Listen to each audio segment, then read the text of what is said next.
All right, so today I'm gonna be spreading fertilizer and gypsum out on the fields. I just use this cone spreader.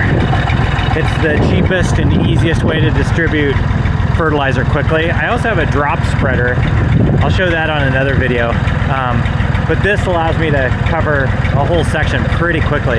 It holds up to about 500 pounds. So we just figured out where the marks are here and then just wrote it permanently on the side, 2, 3, 4. So 500 pounds to the top. That'll cover most of the space that I'm gonna be fertilizing today. So I'm gonna fertilize, then put gypsum down.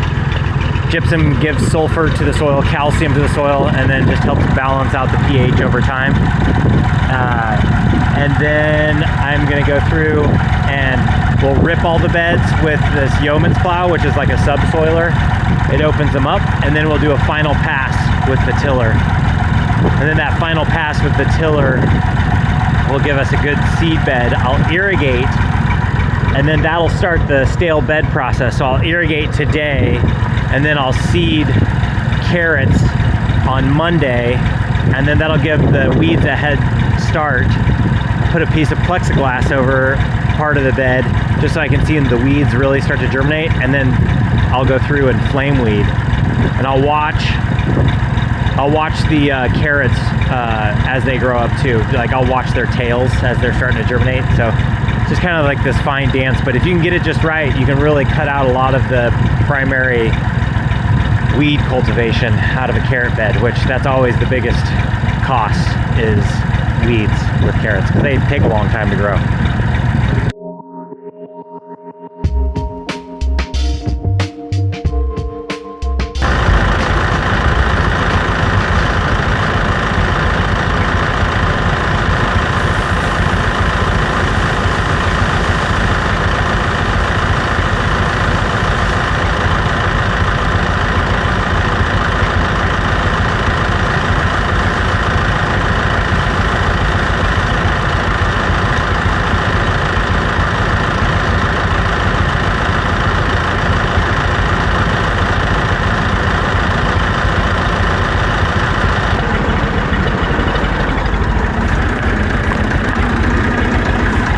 Sticky brakes.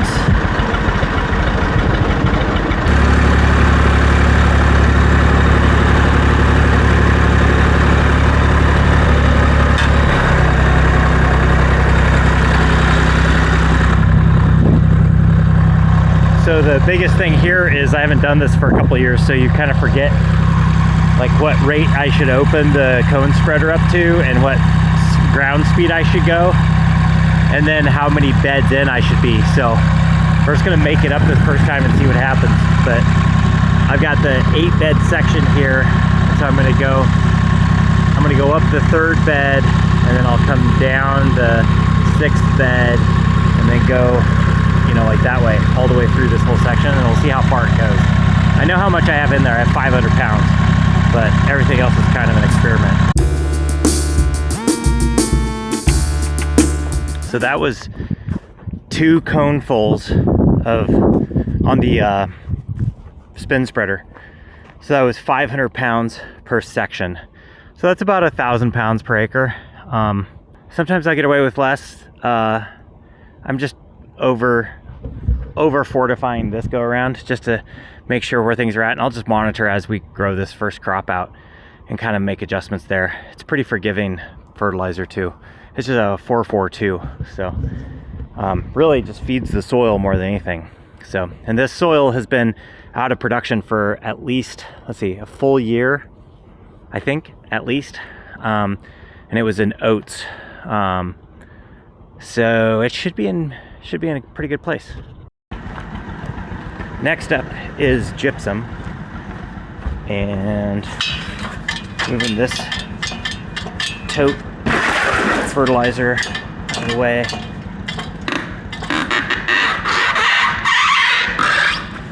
So I can get the pallet of gypsum out and load directly those squeaky wheels. All right.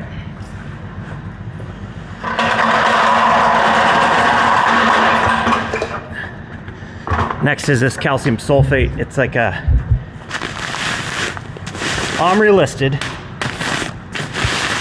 but they say more calcium sulfate than gypsum, but it's basically the same makeup of gypsum. I bet it's gonna work great. All right, we'll wheel this thing over to the front of the warehouse so I can just back the Massey up to it, load it up. If I'm real smart here, I'll set up a ladder to climb up on to dump the gypsum in.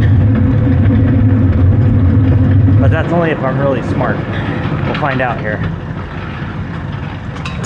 All right.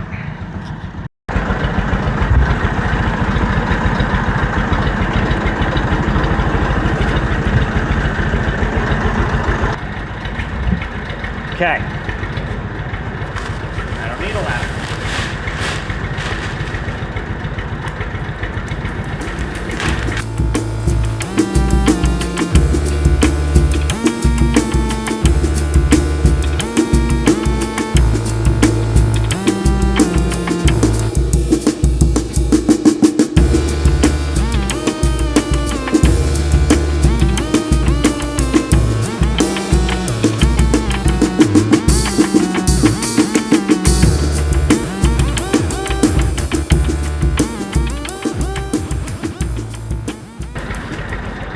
So here's an interesting thing. So that was 10 bags of the gypsum, and it definitely doesn't come up to the 500 mark, and that's because it's way more dense than the perfect blend is. So these numbers on the side are just for the perfect blend and the density of that. So that's something to keep in mind too when you start dealing with like bulk materials and things on scale, like things that you think are your standards of measurement. They don't always work if you aren't taking into account like density and moisture content, stuff like that. Anyway, keep that in the back of your mind. So the next thing I'm going to do, so I spread the gypsum out there. Well, I spread the chicken manure first, and then I spread the gypsum. That's done. So the chicken ended up being about 1,000 pounds for that whole space, which is a little bit under an acre. So so that ends up being about probably 1,200 pounds an acre. And then the gypsum I spread 600 pounds, so about the same. So that's a pretty good start. And if I feel like I want to add more gypsum in, sometimes I'll just add it into the irrigation line, like a solution grade gypsum, like a powder or whatever. It works pretty good overhead. I don't do it like as I'm getting close to harvest, but early in the stages, it works really good. So anyway, next I'm going to go out and rip with this, which I talk about all the time, which is the yeoman's plow. It's from Australia. PA Yeomans designed it. Water for Every Farm is the book. Super interesting read about farming and using these implements to move water in a subterranean fashion around ranches. I've adapted it just for vegetable production.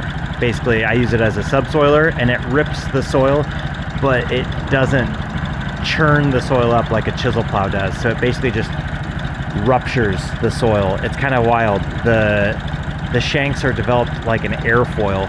This is all anecdotal too. This is just all stuff I've learned from hearing other people talk about it and reading it over the years. So if there's something that's slightly inaccurate, let me know.